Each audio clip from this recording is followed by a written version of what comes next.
Episode 51। और क्या हालचाल, सब बढ़िया। तो शुरू करते हैं। तो पिछले एपिसोड में आपने देखा था कि स्नेक ट्राइब और जुआनलिन फैमिली के बीच लगे तेरी भयानक फाइट लग रही होती है। बोला जाए तो दोनों क्लैन आपस में लड़ रहे होते हैं, लेकिन उसमें स्नेक ट्राइब हारती हुई दिखाई दे रही थी। और जुआनलिन फैमिली का जो मतलब कि ड्रैगन किंग से आया है जुआनलिन फैमिली में, ठीक है, उनकी साइड से लड़ने के लिए। तो जुआनलिन फैमिली की ओर से एक बंदा चलता है तो एक पावरफुल अटैक स्नेक ट्राइब पर कर देता है। और इस अटैक को जो स्नेक ट्राइब में सबसे पावरफुल बंदा था ना, एल्डर सिफू, वो इसे रोक नहीं सकते थे और वो समझ जाते हैं कि यही हमारी स्नेक ट्राइब का अंत है। लेकिन इतने में भाई साहब यहाँ पर हमारे एल्डर जूदाऊ प्रकट हो जाते हैं। और अब आगे जैसे ही एल्डर जूदाऊ यहाँ पर प्रकट होते हैं ना, तो जो किंग टियान ने अटैक किया था ना, उसे पलक झपकते ही डिस्ट्रॉय कर देते हैं। अब भाई साहब जब किंग टियान एल्डर जूदाऊ को ऐसा करते हुए देखता है ना, और वो यहाँ पर एल्डर जूदाऊ को देखता है ना, तो वो घबरा जाता है। अब इतने में हमें एल्डर जूदाऊ को बताया जाता है, जो कि एकदम मस्त तरीके से हवा में खड़े हुए होते हैं सामने वाले जुआनलिन फैमिली के बंदों की ओर। एल्डर जूदाऊ समझ जाते हैं कि किंग टियान यहाँ पर जिस ब्लैक एनर्जी का उपयोग कर रहा है ना, वो शायद सोल क्लैन या फिर घोस्ट क्लैन से संबंधित है। अब जब एल्डर जूदाऊ इसके बारे में किंग टियान से कहते हैं ना, तो किंग टियान गुस्सा हो जाता है कि तुम्हें इससे क्या लेना देना, कि मैं कौन सी चीज इस्तेमाल कर रहा हूँ, यहाँ से दफा हो जाओ वरना तुम्हारे लिए अच्छा नहीं होगा।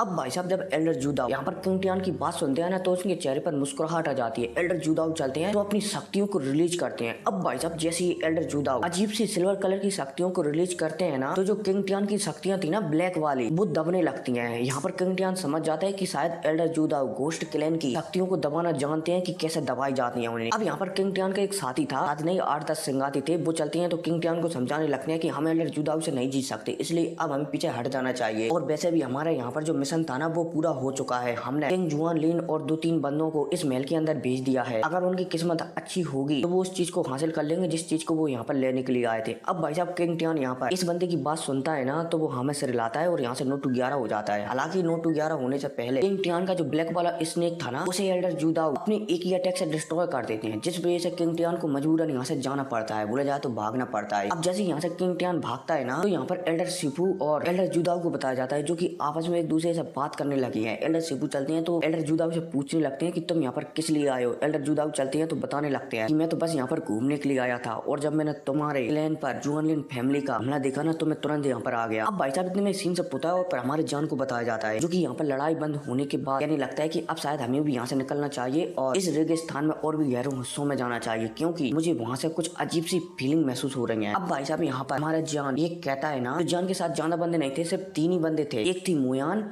और एक लिटली और एक हमारा जान। तीनों के तीनों चलते हैं तो यहाँ पर जो लड़ाई हो रही थी ना, वहाँ से निकल जाते हैं। और हमारा जान जिस बंदों के साथ आया था ना, टांग टांग एक लड़की का नाम था, वो 4 बंदे थे ना, वो इस महल के अंदर चले गए थे मौके का फायदा उठाकर। तो ये महल है ना, टोटल इसके अंदर 7 ह्यूमन जा चुके हैं, 3 जुआनलिन फैमिली की ओर से और 4 जो हमारे जान का ग्रुप आया था ना यहाँ पर, जिसकी लीडरनी टांग टांग थी, उसकी ओर से। अब जान चलता है तो फाइनली यहाँ से निकल जाता है। अब इतने में हमें मुंह फैन को बताया जाता है, जो कि रेगिस्तान में भटकते हुए फिर रहा था। हमारे जान की मुलाकात मुंह फैन से हो जाती है। अब यहाँ पर इनके बीच थोड़ी बहुत बातचीत होती है। मुंह फैन, जान, मोयान, लिटली और एक लड़की थी, पता नहीं लड़की थी या फिर लड़का, शायद लड़की होगी। 5 बंदे चलते हैं तो रेगिस्तान है ना, इनमें और भी गहरे हिस्सों में जाने लगते हैं, क्योंकि हमारे जान को रेगिस्तान के गहरे हिस्सों में एक अजीब सी शक्ति महसूस हो रही थी। और मैं बता दूं, अब हमारी जान को एक होली फ्लेम मिलने वाली है, ठीक है। अब भाई साहब जैसे यहाँ से हमारी जान का ग्रुप निकलता है ना, तो दोबारा से हमें एल्डर सिफू और जूदाऊ को बताया जाता है, जो कि आपस में बात कर रहे होते हैं। इतने में यहाँ पर नू डोंग प्रकट होता है, जो कि स्नेक जनजाति के एक क्लैन का लीडर था। अब भाई साहब जैसे नू डोंग यहाँ पर प्रकट होता है ना, तो उसके साथ जो सोल क्लैन है ना, उसके 8 से 10 बंदे उपलब्ध होते हैं। और जो 8 से 10 बंदे थे ना, इनमें से 5 बंदे तो होते हैं डाउडी के 7 स्टार पर, इसके बाद 3 बंदे होते हैं डाउडी के 8 स्टार पर, और इनमें से सोल क्लैन का एक और बंदा होता है जिसके शरीर के अंदर से भयानक शक्तियां निकल रही थी। और तो और जो एक हुड्डी पहना हुआ था, बोला जाए तो अपने सिर को ढका हुआ था ताकि इसे कोई पहचान नहीं सके, और इसके अंदर से काले कलर की शक्तियां निकल रही होती है। अब भाई साहब जैसे नू डोंग अपने ग्रुप को लेकर यहाँ पर आता है ना, तो हमें एल्डर सिफू और एल्डर जूदाऊ को बताया जाता है, जो कि अब नू डोंग को घूर घूर कर देखने लगे हैं। एल्डर जूदाऊ चलते हैं तो एल्डर सिफू से कहने लगते हैं कि देखो, तुम्हारी स्नेक ट्राइब में तुमने एक जहरीले स्नेक को पाला है, जो अब तुम्हें ही निगलना चाहता है। अब भाई साहब जब एल्डर सिफू एल्डर जूदाऊ की बात सुनते हैं ना, तो वो समझ जाते हैं कि एल्डर जूदाऊ क्या कहना चाहते हैं। अब एल्डर सिफू चलते हैं तो नू डोंग जो गद्दार था ना स्नेक ट्राइब का, उससे कहने लगते हैं कि तुम क्या कर रहे हो, क्या तुम अपने ही परिवार को मिटा देना चाहते हो, वो भी सिर्फ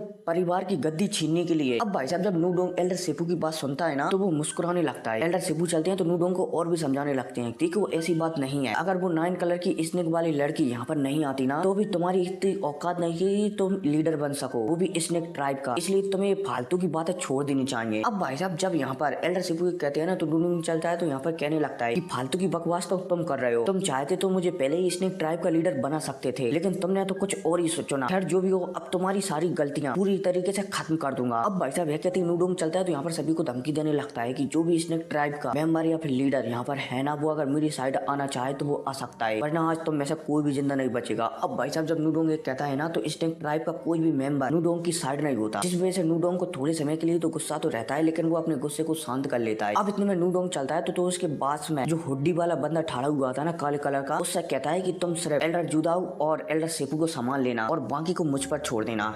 जी हुड्डी वाला बंदा भी हमें सिर लाता है कि टेंशन मत लो, इन दोनों को मैं अकेले ही संभाल लूंगा। अब भाई साहब जैसे ये हुड्डी वाला बंदा कहता है ना, हुड्डी मतलब कि सिर पर कवच टाइप का कुछ लगाया हुआ था, जैसे अपन टोपा लगा लेते हैं ना, ऐसा ठीक है। हुड्डी वाला बंदा ये कहता है ना तो यहाँ से गायब हो जाता है और एल्डर जुदाऊ के सामने प्रकट होता है और एक काले कलर की चेन निकालता है और तेजी से एल्डर सेपू पर हमला कर देता है। अब भाई साहब जब एल्डर जुदाऊ सेपू पर हमला करते हुए देखते हैं ना तो एल्डर जुदाऊ चलते हैं तो बीच में इसकी चेन को डिस्ट्रॉय कर देते हैं और इस हुड्डी वाले बंदे के सामने आ जाते हैं। अब जब ये काला कपूटा बंदा एल्डर जुदाऊ को इतनी आसानी से अपनी चेन को डिस्ट्रॉय करते हुए देखता है ना तो इसके चेहरे पर मुस्कुराहट आ जाती है और ये एल्डर जुदाऊ से कहने लगता है कि सच में तुम फैंजियन पवेलियन से होने के काबिल हो, एक ही अटैक में तुमने मेरी चेन को डिसॉल्व कर दिया। खैर जो भी हो, आज मैं तुम दोनों को खत्म कर दूंगा। अब भाई साहब यह कहती है हुड्डी वाला बंदा चलता है तो एल्डर जुदाऊ और एल्डर सेपू पर हमला करने लगता है और इनके बीच लगे तेरी होने लगती है। एल्डर जुदाऊ समझ जाते हैं कि इस काले कपूटे आदमी को इतनी आसानी से नहीं हराया जा सकता, इसलिए वो एल्डर सेपू से कहते हैं कि सेपू इसे थोड़े समय के लिए रोको, मैं इसे हराने के बारे में कुछ सोचता हूँ। सेपू भी जुदाऊ की बातों को समझ जाता है। अब इतने में एक काला कपूटा आदमी चलता है तो एल्डर जुदाऊ से नजर हटाकर सेपू पर हमला करने लगता है। लगे तेरी सेपू चलते हैं तो वो भी इस हुड्डी वाले बंदे को रोकने लगते हैं, लेकिन सेपू जितना भी कोशिश करें वो इस काले कपूटे वाले आदमी को रोक नहीं पा रहे थे। हालांकि सेपू भी जानते हैं कि इससे पहले उन्होंने एक बहुत बड़ा बैटल लड़ा है और अगर वो बैटल न लड़ा होता तो शायद वो इस काले कपूटे आदमी को कुछ समय के लिए रोक सकते थे, लेकिन फिर भी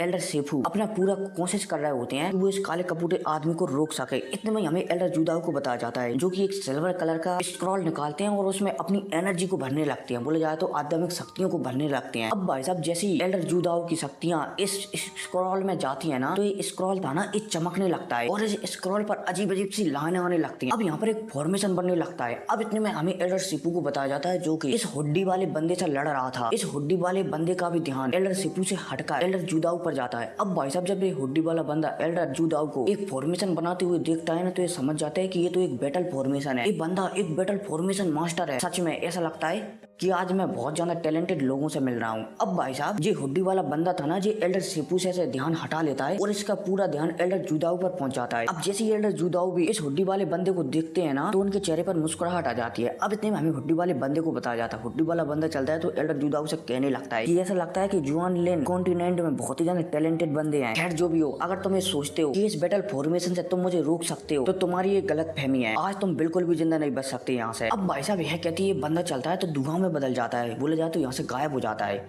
इतने में हमें एल्डर जुदाऊ को भी बताया जाता है जो कि एक फॉर्मेशन बना चुके थे और उस फॉर्मेशन में कहीं पर गायब हो चुके थे और जो बंदा था ना हुड्डी वाला ये एल्डर जुदाऊ को देख नहीं पा रहा था, सिर्फ उनकी आवाज को सुन पा रहा था, इसलिए गायब हुआ था ताकि वो एल्डर जुदाऊ का पता लगा सके कि वो इस फॉर्मेशन पर कहाँ पर है। अब थोड़े समय तक ये हुड्डी वाला बंदा एल्डर जुदाऊ का पता नहीं लगा पाता ना तो ये दोबारा से प्रकट होता है और अपने शरीर से पावरफुल ब्लैक कलर का धुआं निकालता है और ये धुआं से बहुत सारी बोला जाए तो 3 पावरफुल चेनें बन जाती हैं और तो इन चैनों में चिल्लाने की आवाज भी देखी जा सकती थी। ऐसा लग रहा था कि मानो ये चैन किसी को पुकार रही हूँ कि हमें बचा लो। अब इन चैनों से हुड्डी वाला बंदा चलता है तो सीधा जो एल्डर जुदाऊ का फॉर्मेशन था ना उस पर हमला कर देता है। अब जब एल्डर जुदाऊ 3 चैनों को अपनी ओर आता हुआ देखते हैं ना तो एल्डर जुदाऊ भी चलते हैं तो अपने फॉर्मेशन से ही 3 पावरफुल लाइट के पिलर निकालते हैं जिनमें बिजलियों की चमक दिखी जा सकती थी और तो और ये बिजलियों की चमक ऐसी थी मानो आसमान से अनगिनत बिजलियां टपक रही हो। एल्डर जुदाऊ चलते हैं तो इन्हीं बिजलियों के अटैक से 3 पिलर से बोला जाए तो बिजली वाले पिलर से जो हुड्डी वाले बंदे ने जो अटैक किया था ना उसके ऊपर काउंटर अटैक कर देते हैं। अब भाई साहब जब दोनों अटैक आपस में टकराते हैं ना तो एक धमाका होता है बड़ा और चारों तरफ शक्तियों की लहरें फैल जाती हैं और जो वुस्ट क्लैन बोला जाए तो हुड्डी वाले बंदे की